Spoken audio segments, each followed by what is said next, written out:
Hi, my name's Chris Powell and I'm the Building Reform Stream Lead within the Planning Reform Program here at DIPTI. Under the new Planning, Development and Infrastructure Act 2016, the building sector in South Australia is undergoing considerable reform. If you're a certifier, building works supervisor or developer in South Australia, or a council building officer, the way in which you undertake your business will change. The department is committed to helping you understand these changes to ensure you can confidently operate from day one. Here are the top 10 things you need to know. Number 1, a phased approach. The new planning system is being released in 3 phases, which means, depending on what area of South Australia you work in, the changes to you may come in either 2019 or 2020.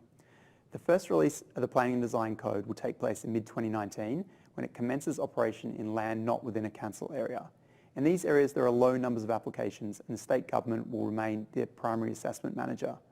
The second release of the code will take place in late 2019 when it commences operation in regional council areas.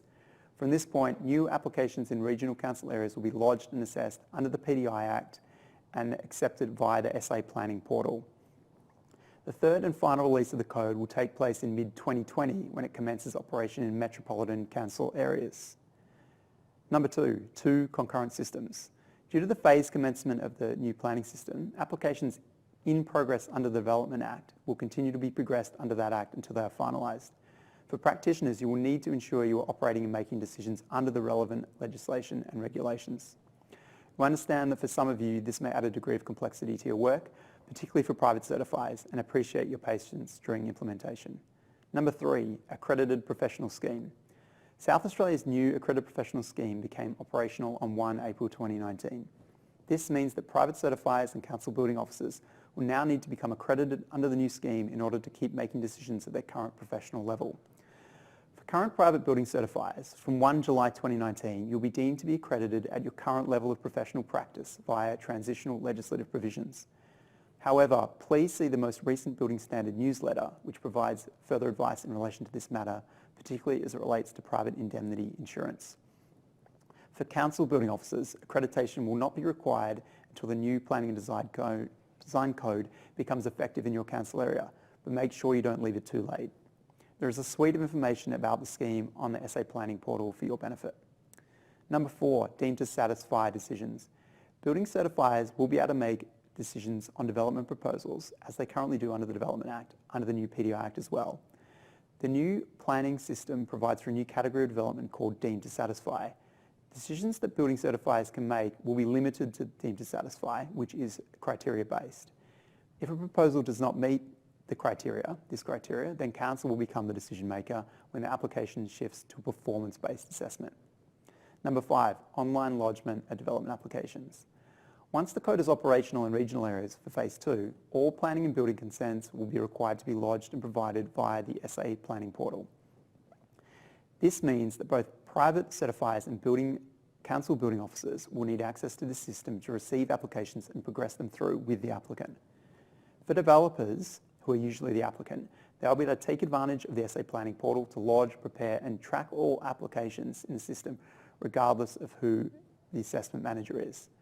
Publication of development proposals from the system will happen automatically and will be available via the public register on the SA Planning portal.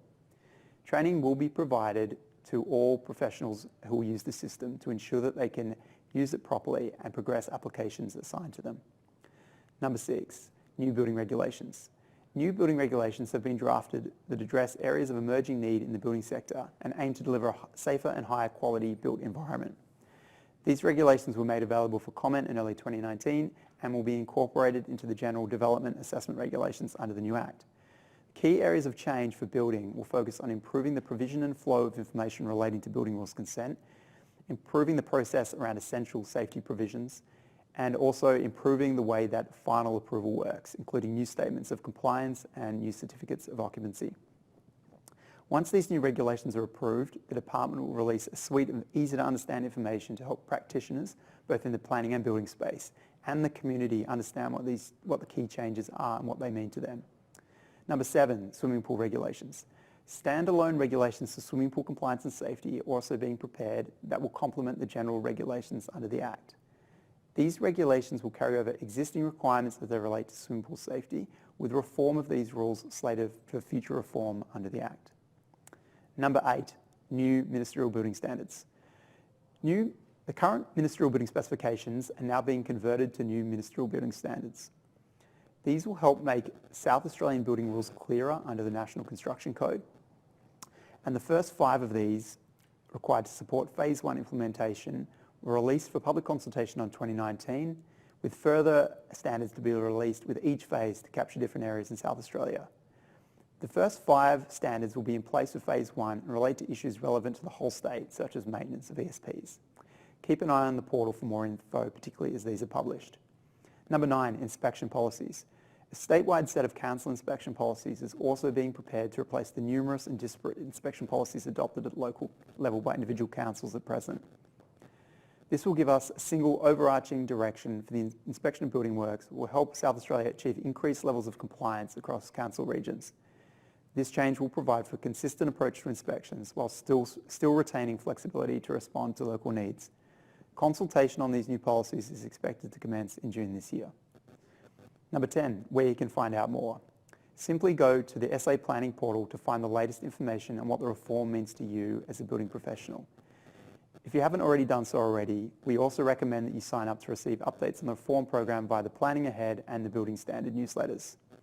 You can find links to these from the main SA Planning portal page.